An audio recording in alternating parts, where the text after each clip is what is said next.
Welcome to the Low Tox Life podcast. Well, it's what the system's counting on, is that you'll get overwhelmed, you'll drop out, you're going to sit down on your phone and you're going to eat some Cheetos, whatever we eat in Australia, that's what the system requires is for us to all check out. So what does it look like to collectively check back in and check back in with your neighbors and check back in with your own gut, right? I think that's all the work that needs to be done. Welcome, I'm Alex, your host. This week, Nicole Masters, an agroecologist, an incredible soil science nerd who has the ability to go beyond the soil and teach us what the soil teaches us about our food system and how to repair it, how to make it more robust.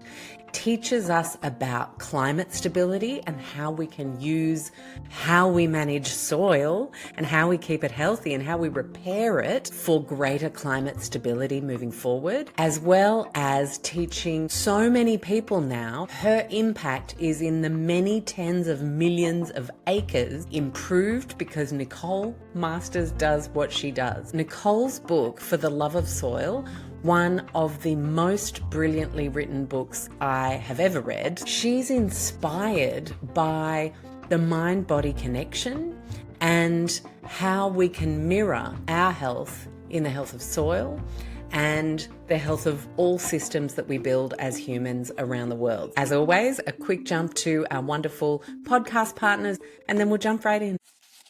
Our major partner, AusClimate, is an Australian offer and they give you 10% off with the code LowToxLife all year round. A question I get asked often is, do I need a dehumidifier, an air filter, or both? And the thing to remember is an air purification helps reduce the toxic burden of your indoor air across all types of things, from pollens, dust mite, mold, VOCs from building materials. It reduces the level of toxins in your indoor air.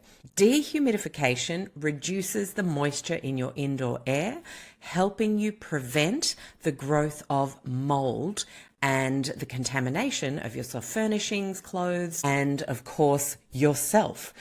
Because when it's over 60% humidity, mold is then given the perfect environment to grow. All it needs is dust particles or any kind of soft furnishing that it can grab onto, and it will literally start its job of multiplying and decomposing things. So dehumidification is for moisture control, reduction, and of course, therefore, the prevention of the growth of mold in your indoor environment. And air purification is for the overall reduction of toxic burden of a multitude of things for your indoor air. So hopefully that helps answer that question. A big thank you to AusClimate for being our partner, and let's get into the show. Nicole, hello. Thanks for having me. I'm so excited. Total fangirl, and I know that might sound strange, like inner city chick, but for the love of soil, like I genuinely believe soil is so precious and so important for us to truly understand why anyone should care, let alone people who are working in a big high-rise office in a city. Yeah. But we should. And it is not just a farmer crusade, and of those farmers, like the 5% who are really on the work doing it the way we need to do it to regenerate. But I'm just going to ask, like, you and soil, where did it start for you? It's such an interesting question because I feel like there's not really a time where there wasn't soil. Like my family will all tell stories of, as a toddler, as a 3-year-old, in the garden, eating snails and consuming soil. And I think it's just been an exploration of just kind of trusting the flow and the journey that's got me to where I am now, was just that foundation. And you often talk about soil and human health being mirrors of each other. And we were just kind of starting to talk about that. And I thought, let's hit record because this is going to come up.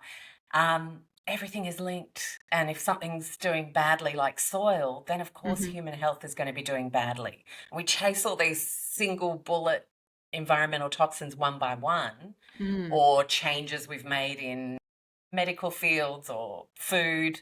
But really, you have something very philosophical and powerful to share on that front of the mirror. Mm. Well, I think it's as simple as going back to basics, and that even like the deep need for rest is the soil is what life is founded on. It's where we came from. It's what enables life support systems on the planet to work, and we've just really taken it for granted. And I think part of that is that deeper one, the connection. And I also think even from a like a spiritual context of, where did we come from? How are we connected to the world around us? And what we see now in this world is more and more separation, and there's a cost to that, right? So I think of the soil like the gut system of the planet, and you can see the same thing happening for human gut breakdown and deterioration. Is we have soils that literally have like leaky gut or Crohn's, and we have soils that are constipated, and it has a profound impact on everybody living on the planet, yet it's kind of underfoot and unseen and paved over if you're in the city. Yeah, 100%. I was interviewing the lovely Amber Watley, whose family just took over Eden Seeds, a heirloom, like stalwart brand here in Australia, and as we talked about seeds, seed health, uh, the diversity piece just kept coming up, and the soil diversity is health. And in the gut, diversity is health. And Yes. in societies, I really love what you said there. There's a cost to separation. And separation could be monoculture in farming, Yeah. right? Like, let's Yeah. put the corn over here, that's on its own. Let's put the this over there. Um, what did you start to sort of percolate over in the early years of your work that made you think, this is where I need to put all of my energy? It was really seeing that interconnected piece and how disregarded soil was, as a New Zealander, seeing the amount of erosion and the impact on water quality. We're pretty keen fishing family, pretty keen, um, to be out in tents and kind of being in the forest, and just seeing the impact from mismanaged farm ground, to then seeing the potential of when we really connect the dots of like how a landscape can come to life and how you can see clean water running, and to see that abundance. I think soil is just one part, and obviously it's a foundation, but it's really, I think, that lighting up of abundance all around us. And to someone who lives in the city and hasn't had a huge amount of connection with nature, certainly not enough to understand what's going on from what they see, what are some of your favourite ways to get someone's attention, to really get it and to understand this is what's going on here, healthy or unhealthy? Yeah. Yeah, and I think that's probably one of the biggest challenges, is how do you communicate something that, especially when we're thinking about the microbial world, it's almost like unicorn farts and rainbows of like how do you make something like that so real? But the quality and the diversity and the health of that soil ecosystem directly relates to the quality and the health of the food that you're eating. So thinking about, what residues are on that food, but also what are the different metabolites or vitamins and things that really only become available in food through its connection to microbiology, is in those monocultural systems, that whole system's incredibly degraded, and then that's what you're consuming, so it's affecting you every day. But I think one of the things that I'm seeing that really is connecting people is the realization that how much of climate variability comes down to soil management and land management, and then this whole flash flood drought cycle actually relates to what's happening in cities. So I Mm, think we can hide for a certain amount of time living in a city, and be in your air conditioned car to your air conditioned house or your heated house, and feel mm, like you're in a bubble and you're not connected to the outside world. But those walls are starting to get beaten down pretty hard. I mean, I think every single city now is experiencing some kind of extreme event, and those events are not just related to the amount of carbon in the atmosphere, but to how we are managing landscapes. yeah, that's okay. So that'll probably be like but what, how? Yeah, yeah. So can you give us a 101 on this drought flood cycle and how cities are playing an impact in that and how we need to rethink cities? Hmm. Yeah, so if you think of landscapes at the whole, like the soil really is the skin of the earth, but it's also the lungs. So you have a breath in and a breath out every single day. And this is part of that natural cycle. And some of those are greenhouse gases. So some of that's your nitrogen cycle, it's carbon dioxide and methane, is these cycles that are just ongoing. But you also have the water cycle. So water is obviously a huge part of climate dynamics, but we have landscapes that have now become incredibly dehydrated and soils that, have gone from, tens of meters um, to now these really, really shallow systems. So wherever we go around the world, we find most farmers are really only farming in that top 2.5 centimeters, and water is no longer infiltrating. We measured water moving through soils around the Auckland region, and it should take, 30 seconds, a couple minutes maybe, for water to move down into a ring in the soil. And we counted on average those soils were taking 46 minutes for that water to move in. So what that means is water now sits on the surface and then moves across that surface, or let's say you only got a small amount of rain, it then evaporates. So we're not getting that water cycle, the hydrology restored. We're not getting that return to the aquifer. But that effect of water is cooling, right? So it cools the atmosphere. It really just slows this sort of extreme dynamics that we're now seeing all over the planet. And it's because of soil management. And it's because of soil management. So some people will think, but hold on, isn't it because of fossil fuels? Let's unpack what's happening there. I think you don't decouple any of it, and I think we Yeah. have a tendency of human beings to be super reductionist when it's I know. We incredibly really complex. want it to be one thing's like fault, Yeah, don't we? yeah, Yeah. We want yeah. to find that bad guy and we'll just go all in on one. But Mm. desertification across the planet it's rapid. I think it's an acre every 1.5 seconds or something like that. It's like desertification. Every 1.5 seconds, Yeah, an acre of acre land desertifies. desertifies, right? Wow. So that's land that then becomes very challenging to bring back in. But what you're then doing is, if you imagine in Australia, we got the rabbit-proof fence, is you can see cloud formation over the forests and then see clouds disappear as you form artificial highs that have then altered climate dynamics in Australia, reduced they say reduce rainfall in Western Australia by 20% just from the degradation of soil. So you haven't got that living plant there, you haven't got that change in color as well, and you also don't have that soil protection. So soils are becoming increasingly exposed, and then it becomes this vicious downward cycle, right? And then those soils are emitting more heat. Yeah, you're basically just kind of messing with climate dynamics from that local to the macro scale. And what they're showing is the intensification of, let's say, hurricanes in North America from air moving over soil that is more hydrated to drier soil as it comes across, is then escalating the power of these storm events. So we'll see the same thing in Australia that we see in North America, in Europe. And that 20% less rainfall being able to be specifically attributed to soil health in WA, as the example you gave.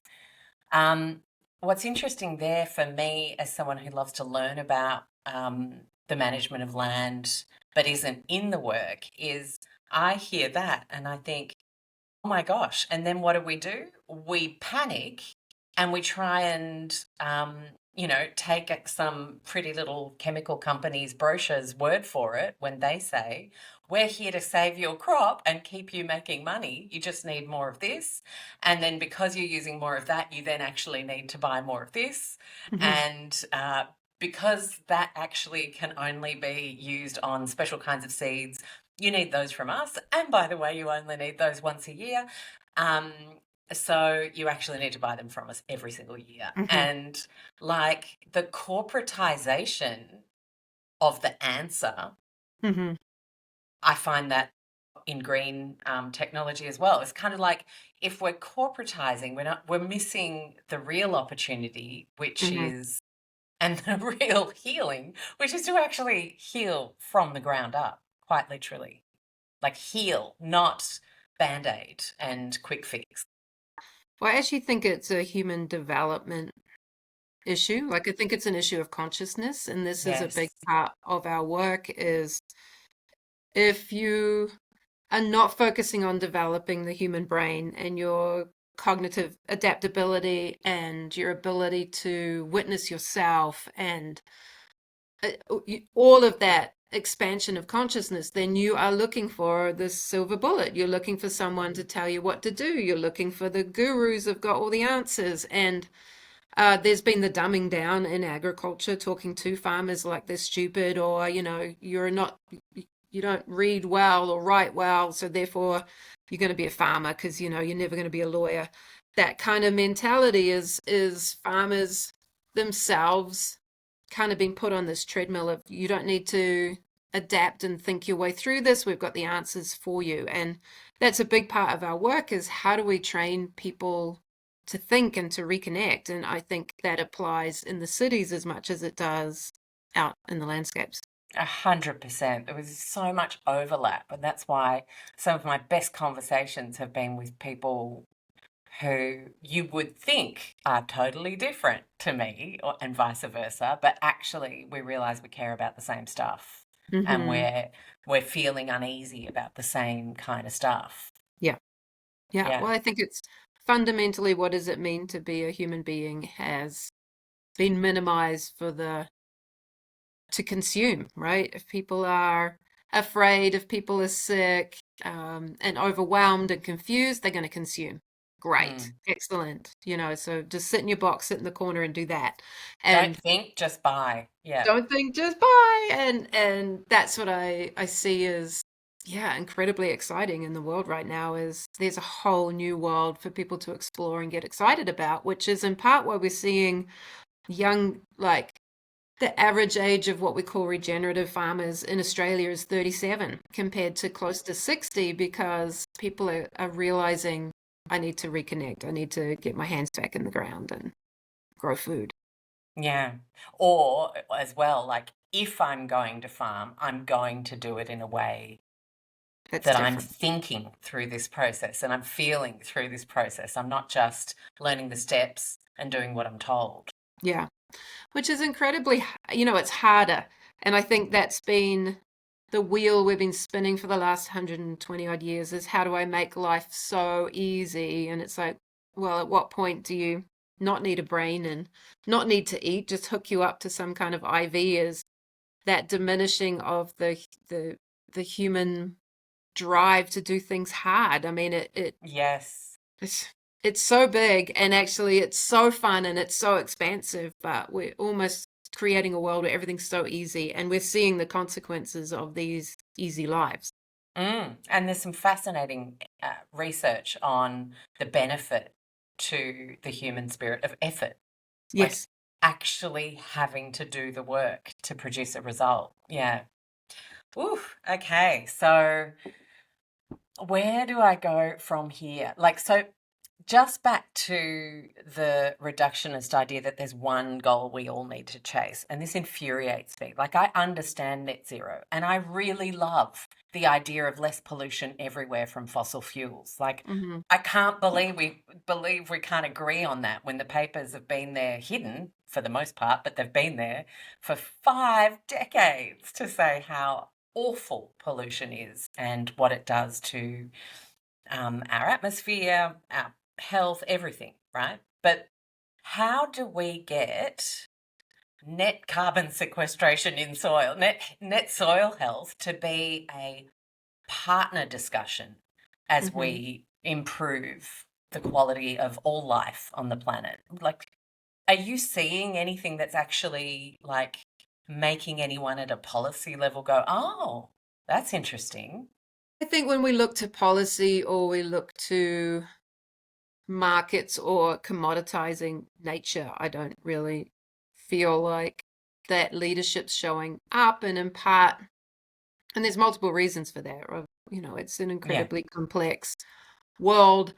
What are your drivers? Why are you doing this? And this is why we work in the leadership space. Is what's missing is leaders that do want to do the hard things, or say that actually to do this quality, it is going to cost a little bit more. Or we're not talking about carbon offsets or carbon insets. We're talking life support systems, and globally we should all be interested in life support systems. If that's pollination, if it's food quality or water quality, all of it's interrelated. And I think anytime humans try and reduce complexity to a single concept, that's where we start to see the unintended consequences. And I think, they just did a couple of years ago, they did a global survey of all of the carbon offsets and found 92% of them had failed to meet their targets or achieve.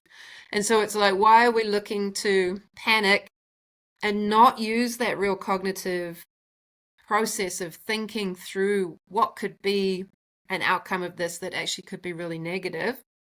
If I just focused on something like methane and then started to look at cows as emitters instead of actually this is a natural cycle, right? What is happening here is fundamentally we have more livestock than what we have wildlife right now. I think that's something to really be thinking about, is how do we get that diversity instead of focusing just these narrow targets of, I just think it's incredibly dangerous thinking.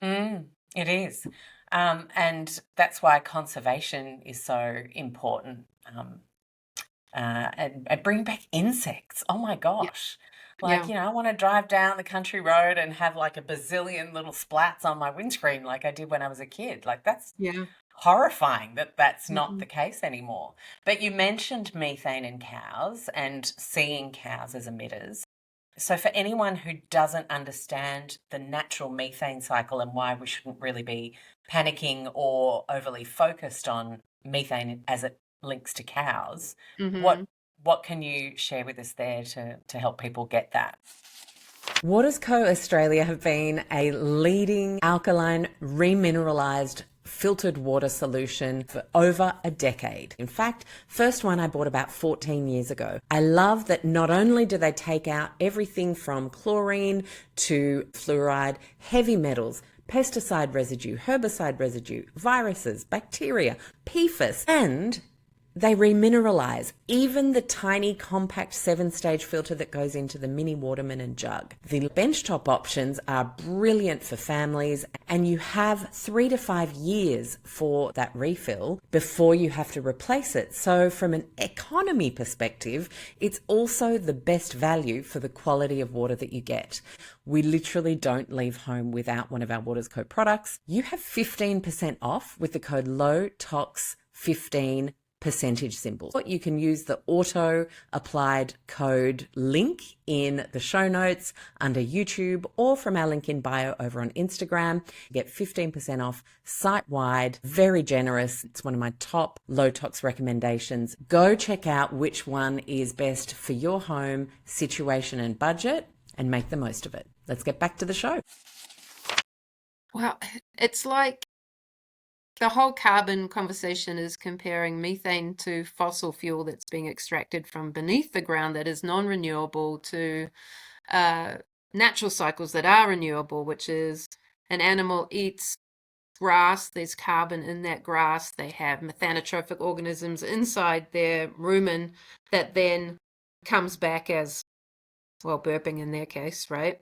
And then that methane is considered, and actually the newer research that's coming out right now is actually arguing whether or not methane is as warming perhaps as what the literature originally was proposing. But it's in the atmosphere potentially for 12 years compared to over 100 years for carbon dioxide. Don't quote me on that. I'm not a climatologist. And so if we look at the amount of ruminants that are on the planet now compared to historically or even during the Pleistocene, there's not And I'm not arguing, oh gosh, that means we all need cows and we need cows everywhere. I think we need diversity, right? Diversity is what we need. Yes. But this idea that you're going to give a vaccine to animals, and we're seeing this happening in the UK now, is animals are getting sick. Is what is that implication from trying to stop a natural cycle instead of going, well, that's all part of it.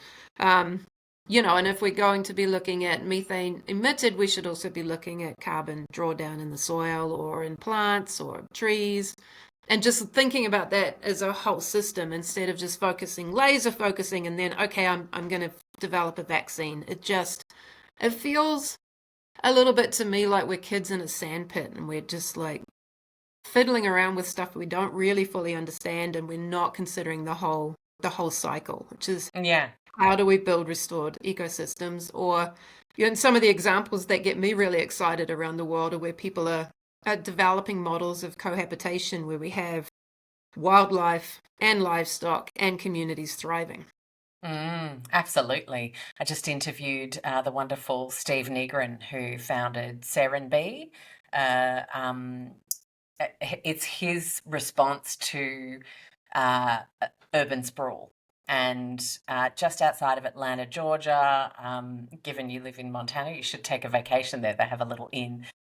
I mean, it's literally on my tourism wish list. What he's created there is incredible. He teaches developers around the world to rethink development into biophilic principles. And so you have this community that feels like you're in a really chill suburb, but it's 70% agriculture.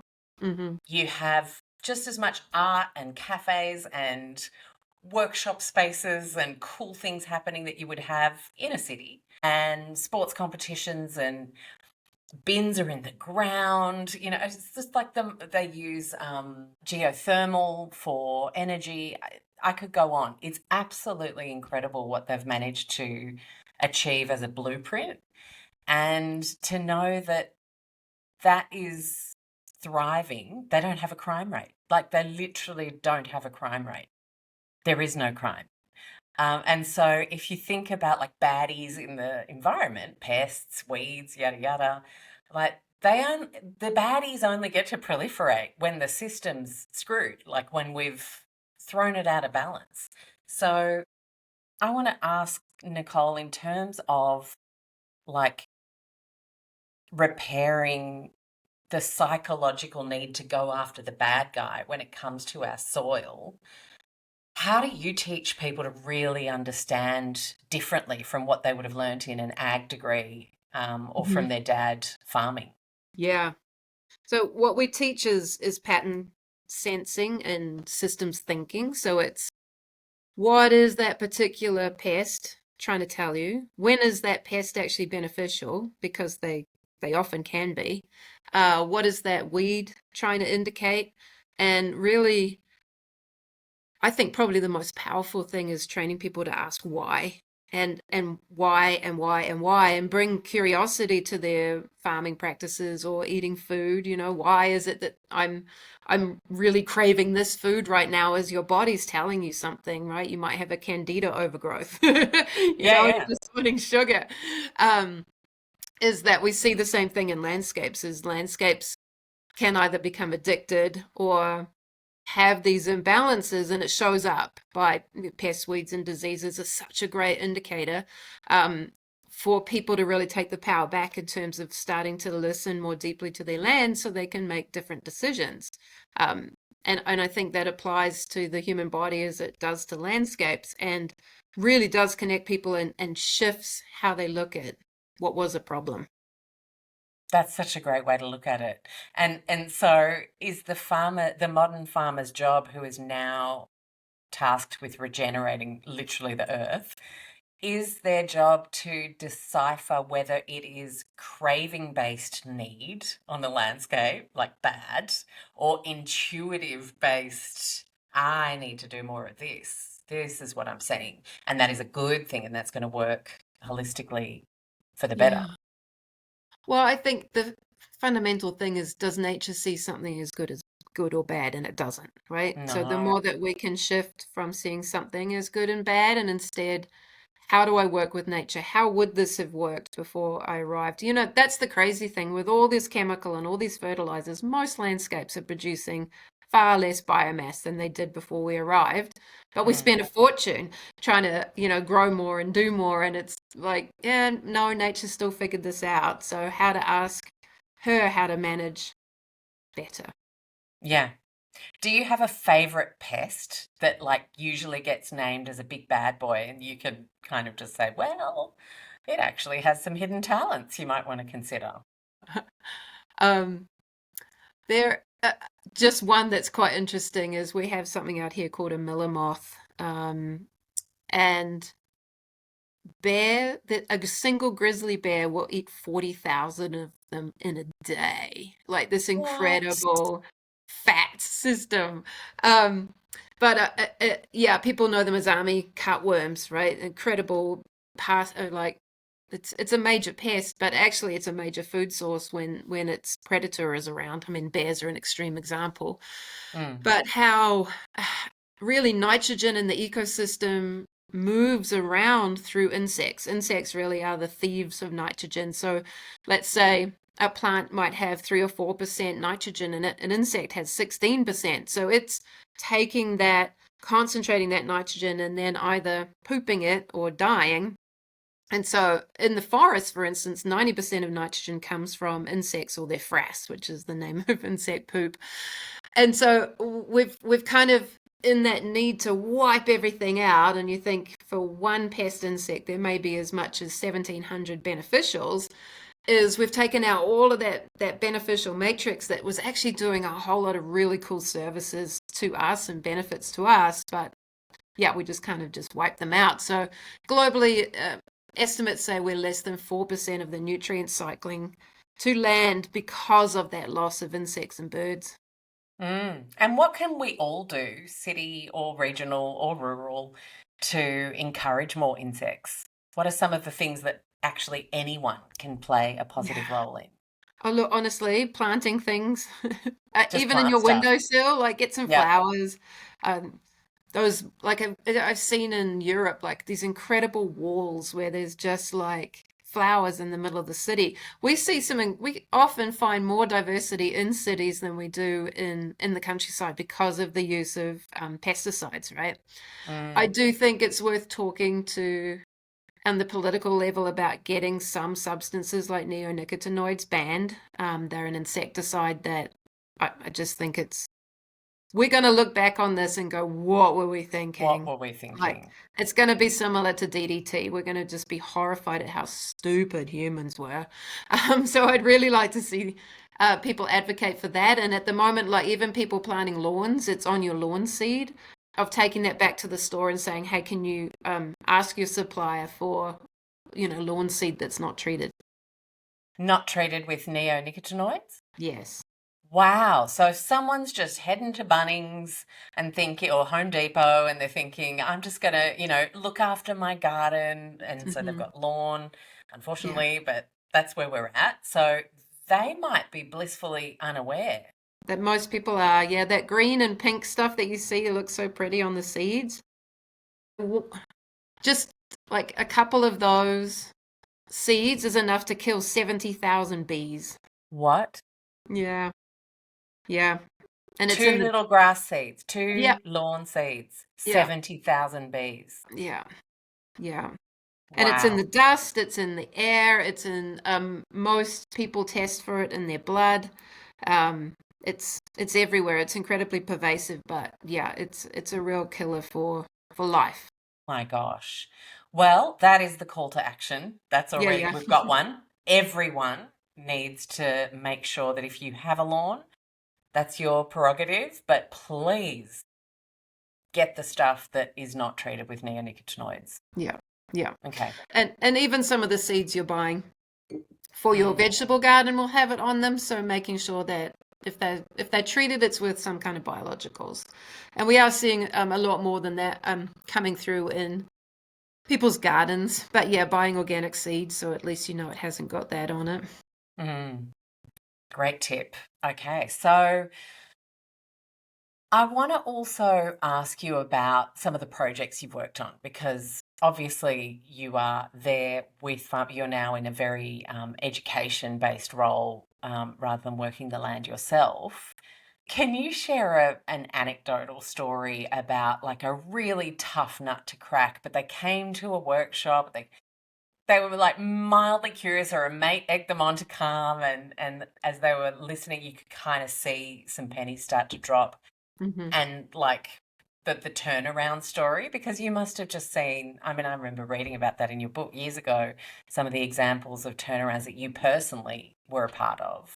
But now in education, you must have just seen hundreds and thousands. Mm-hmm. Yeah. I think we probably work with organizations now that cover over 70 million acres. Wow. And so it's seeing what I think gets me the most excited is starting to see entire communities shift how they relate to landscapes so that it's actually becoming normalized that that communities are regenerating together. One of the things that I find a lot of farming communities are the most proud of is being neighborly. It's like looking after your neighbors, and because you have to. I mean, they might actually save your life one day. And seeing that by looking after landscapes and increasing biodiversity, that we're actually benefiting each other, and we're also altering some of these climate dynamics for the whole community. Mm. Um, even things like, dust clouds. It's like the dust storms that are happening here in the States now. That's a land management issue, and you're doing that to your neighbor as farmers going, well, actually, I'm part of the solution. It's incredibly empowering. But I had a project last November that was super fun, and it was with three of the largest producers in Kenya. We'd kind of done a few webinars over time, and they were like, yeah, you really need to get out here. So it was wonderful to finally get an opportunity to go and teach and learn from the Kenyans. But these are three of the largest food producers in Kenya, the largest potato growers doing, wheat and barley and oats at like 10,000 feet. Like they're right on the equator, like this incredibly unique environment. And to see that they don't want to be using all of that harsh ag chemical. Their problem is how do you source things now? Everything's coming out of, potentially the States or Europe, and it's all covered in chemicals that um these guys are getting to the root cause and going, that's actually not what we want to do. So you see people like that can actually shape what's happening in a community or what's happening in a country, because they're potentially the ones bringing different chemicals in, and they can say, actually, those are chemicals we don't want to be using anymore. But I think what I really am seeing is that shift in awareness, and that shift to actually there's nothing weird about talking about soil or diversity, that actually this is just the right thing to do. And with climate variability, it's getting harder and harder to farm. So that whole question of how do we build resilience back into the system. Mm. And so, yeah, I've probably got quite a lot of examples of where we're really seeing that reduction in the threat of climate variability. But I had such a cool case. We were driving around to quite a large property, and they'd had a huge hailstorm that had come around, and every single one of their neighbors had been flattened, and their place had had the hailstorm, but it popped up afterwards. Like there was this softness and this flexibility in the plant, so they didn't just kind of snap and die. And there were five of us in the car, so I had a witness, because I was like, no one's going to believe me that we just saw this. Like, it was absolutely phenomenal to see. But these guys have so many spiders. Like, I know in Australia it's a little different, but field Yeah, spiders, right? we don't want too many No, no, spiders no, here because they'll all no. kill us. But yeah, but like just the insect control in terms of like grasshopper plagues, and then coming to these properties and seeing the grasshoppers are just part of the food cycle, and the spiders are eating them, and they don't have catastrophic loss to grasshoppers, and then you've got neighbors that look like the Dust Bowl. You see examples like that again and again and again, and it becomes like, how is it that everyone's not seeing this, and just kind of waking up to, yeah, what happens when we get nutrition and resilience back in the system? Oh, 100%. And the extrapolations, the parallels, you could think about the rising costs of emergency medicine on governments around the world, and the rising costs of crisis relief for communities affected by climate. And these are all, very valid things to care about. But we have to, in equal measure, if not more, care about why we are driven to emergency and crisis more Yeah. and more. Like, nothing's going to change unless we get that memo. Yeah. Yeah. And I think in the past, soil hasn't been very sexy. It's long term, Needs a and new marketing campaign. Needs a make little soil sexy. bus shelter campaign. Yeah, yeah, Sexy yeah. soil. Yeah. Yeah, and I mean, who is advocating for soil like that? And what we're witnessing is actually it is becoming quite trendy. Like people are getting connected wherever they are in the world, and it's becoming more normalized. Is care for that cares for you. Yeah. Yeah. Do what's the God, I don't even know the commandment, bad Catholic. Do unto others as you would wish them do Yeah, it unto you. Yes, yeah. and nature is no different. Okay. Right. Sorry, Grandma. So In trouble now. she's looking down on me with her rosary beads. I want to talk about like the policy piece, because I really feel very called, and in the shows that I'm doing now, I don't let a health professional or a farmer or anyone get away with not talking about what we can do at a local level of politics wherever we live, because the more local, the more influence we all have. And we have to get back to a place where that local politician works for us, not for people higher up in politics who work for lobbyists, high net worth individuals and industry, right? This is a part of the system that we can actually influence. And so what would you like to see people starting to organise around? I think neonicotinoids is a brilliant one. But to the point of climate variability, because I think once we really learn that we need to diversify the solution conversation and really incorporate soil into it, what would you love to see policymakers and constituents talking about, organising and turning into conversations that can't be coded left or right politically because it just makes that much sense? Kind of feel like you answered it. It just makes that much sense. Why wouldn't I know. we? That's how I feel. I can't believe we end up with right-wing farmers and left-wing city people when really, like, just the things we know for sure are right there in front of us, and we should all be fighting for them together. Yeah. And I don't actually think I don't think there is right-wing farmers and left-wing city people either. Like I think at the core of it, and I think it's that we've politicized humanity, and it's like, no, we're actually all just people getting on with life and wanting to look after our families and be healthy and be happy. And I feel a little disconnected from local politics in terms of, I'm really interested in what is my loci of control. What is it that I have influence over? And sometimes getting into the political sphere, I feel like can feel overwhelming and like that's outside of my loci. But, if you're in a community where you feel like you can, I think part of that too is that I used to be an activist and now I don't feel like I'm an activist anymore. Like now I'm more interested in what's emerging. I used to be an activist, 25 years ago, and I felt like I was really putting a lot of energy into fighting the system.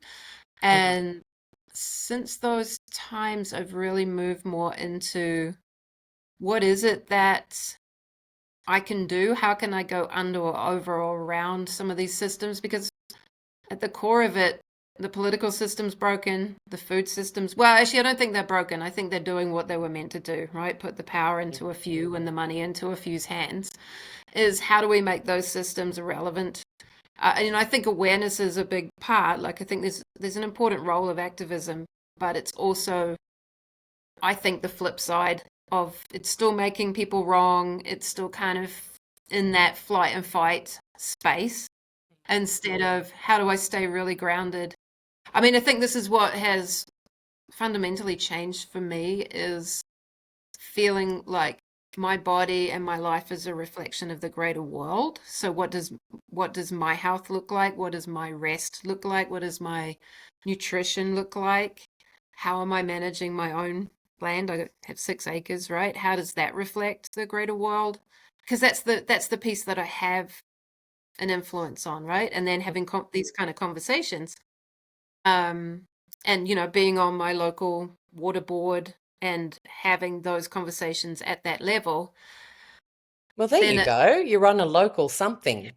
I'm in a local something. I am. Yeah. That's I'm the not. piece that I think is missing. Us all realizing there's Yes, something in all of this that we care about enough to put our hands up and think beyond ourselves. And I think the yeah, culture of I, this yeah, again, it's a disconnect, isn't it? The fact that I could be this one person that's important to me and nothing yes. else is worth my time or effort. We've just got to realize that's part of the sickness. Well, it's what the system's counting on is that Mm, you'll get overwhelmed, you'll drop out, you're going to sit down on your phone and you're going to eat some Cheetos, whatever we eat mm. in Australia. Is that's that's what the system requires is for us to all check out. So what does it look like to collectively check back in and check back in with your neighbors and check back in with your own gut, right? Um, I think that's all the work that needs to be done, and that's what's really lighting me up. Is we have a region that I started working here 10 years ago, over 42% of that area is now running adaptive grazing management systems, and they're using biologicals and they're doing all sorts of really, really cool stuff. Is it's altered how that community's functioning. It alters how people are talking to each other. It alters what's what are we going to kill today instead of going and shooting coyotes. How are the coyotes part of the system? Is all of that's come from a really different sense of self and sense of connection to the world. It's so interesting that you say that, and I've had so many guests say very similar things. Reconnect, community, hyper local, and I find it interesting that as a person who hosts a podcast, I've had that same realization myself, reaching out across whatever aisle is available to me, whether it's passing someone in a street, giving a neighbor my surplus of veggies, whatever it is. That for me feels incredibly healing. And I think if that could be the message, like you see it in biology, like on a Mm, landscape, and the mm, landscape teaches all of us the blueprint for what health looks like when it's yeah, healthy. yeah. Yeah. Well, I think to circle back round a little bit to how we started this call, I feel like there's a piece of exploring of what were your ancestors' mythologies? What were your ancestors' ceremonies? How did we regulate when everything's asking you to shut down? How do we do that? And a lot of that was community, right? Getting together and singing and dancing, wailing at funerals, using our voice. But there's a there's a huge part of what makes humans humans that we've kind of neglected, and what I'm now seeing people kind of reconnect to. What is happening in those local halls? How do we get together when you have elders with young people, or the men's clubs, or whatever? Like, it's just really interesting to watch people re-explore that. And I don't know if that's happening in the cities, but it's happening out here in rural communities. That's beautiful. And what it absolutely needs to happen, but it needs to happen in this accessible, non-privileged context. Like what I Hmm. see happening in the cities is that you've got to pay $5,000 to have that experience on a retreat, right? Like Wow. you have to, Wow. and it's some ritzy, stunning Instagram business that has built like women's circles in the forest and you go for the week, but it's like a couple of grand. And it's like, well, no, it shouldn't be productized. Connection and community, health is actually, and everybody wins, not an extraction model. Otherwise, we're just repeating the same thing, but it looks prettier and you get to sing and dance a bit. So I guess that was better for me somehow. But then you get plugged back into your artificial disconnected landscape, in inverted commas, and then, yeah, we end up with the same problem. Yeah. Yeah. Well, I think that's the piece of this doesn't have to be outsourced. There doesn't need to be um, somebody that takes you to some, I don't know, you rub yourself in mud and you're all naked and like, you know, like it doesn't need to be that. It just needs to be find a group of people where you just want to reconnect around something that helps to regulate. And there's 1,000 different ways. But for me, over the last couple of years, I went over to Ireland, and I know every New Zealander probably says that, or Australian, right? Go and find your Irish roots.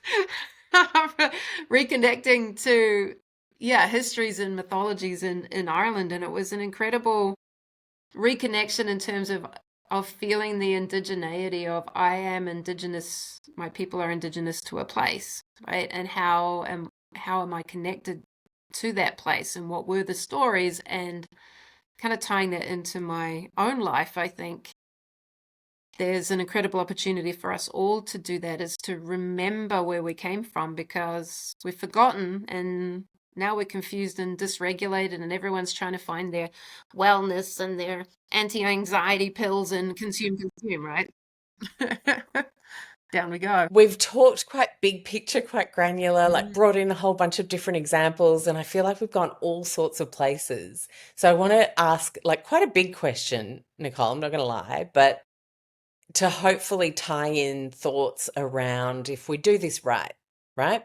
If we actually start to do this truly right from a connected perspective of that is how you build health when systems are connected and diverse and everything in that system plays a role, lifts everything up. Food, farming, cities, microbes, everything working in harmony. Like, is that utopia possible? And if we do actually get the memo and start to work from this perspective of things working in harmony again, what does 2050 look like for you?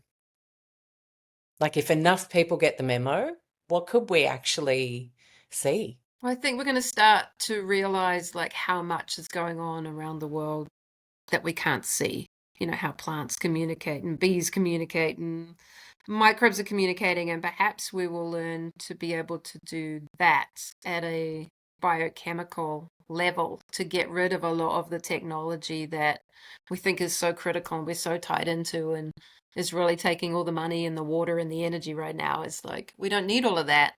I do believe in probably hyper local centers of abundance that are nodally joined around, like spokes around the world, where what is simple and what is important and what is life support systems becomes the thing that's the most valuable, and the things that are more that are intangible. I think like a lot of this technology, it's like right now they're the ones earning all the money, but what are you building and what are you putting back into the system, and what is the outcome? And yeah, there's a really great sci-fi book that I recommend. It's quite old. It's called A Diamante, and it proposes what a world looks like in 1,000 years, where people are actually living underneath the ground. But if you want to be a politician, you have to pay that off in hard labor, which I think is hilarious.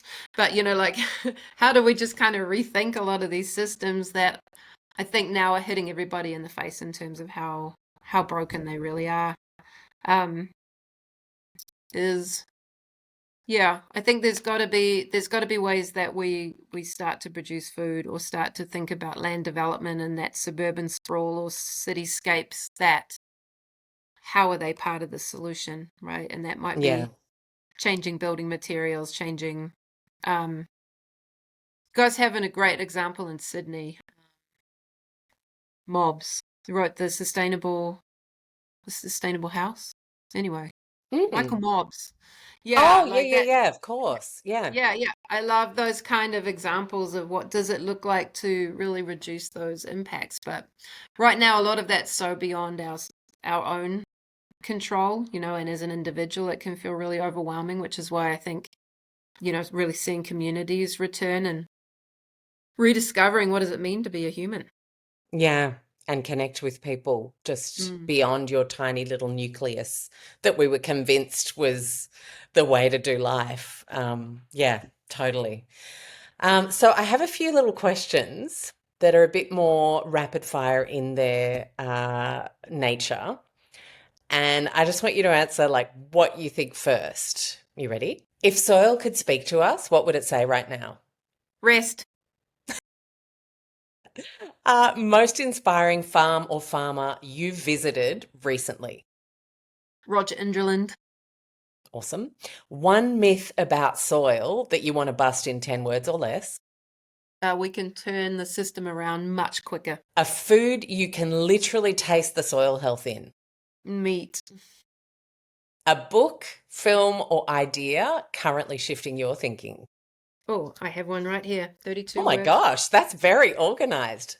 Show It us. was sitting here. 32 words for field. Okay, it's going on my Yeah. list. Mankan Magan. Unfortunately, he just passed away last month, which is Oh, a terrible loss. But yeah, rediscovering the Irish words and what I got from it was just like how many of our words that we've lost that all related to the world around us and mm, evoked the world. But yeah, a lot of the mythologies that just so inspiring in terms of how did we prove ourselves to be men? How do we prove that, yeah, we could steward? It's yeah. really inspiring. Well, here's to being better stewards. I love your work, Nicole. I just think knowing there are people like you out there doing what you do to now educate en masse and really make huge impacts that most people never hear about. But I Mm. think I just am so thrilled to be able to amplify your voice always and the things that you're working on. So thanks for joining us. Thanks so much, Alex. Thanks, everybody. Yeah, do your bit. Do your bit, like the lawn one, City Peeps especially. That's your Yeah, project. Like yeah, never again. Yeah. never again. Thank you. Thank you. Thank you for joining us in listening to this week's show. If you're not already subscribed or following the show on whatever platform you listened, please do that now. It helps enormously in terms of getting this show out to more people. Another way you can connect and support the work we do so that we can support you in your low tox life is join us in the Low Tox Club. You'll get access to amazing member masterclasses where we invite some of our best show guests for a live Q&A with members. You also have great shopping discounts from low tox businesses and honestly, the nicest low tox community Facebook group that exists on the internet. I do hope you join us there. It costs just the price of a coffee a month on average. Head to lowtoxlife.com, hit the Explore tab, and Low Tox Club is the first option there. Thank you so much for listening, and we'll see you next week.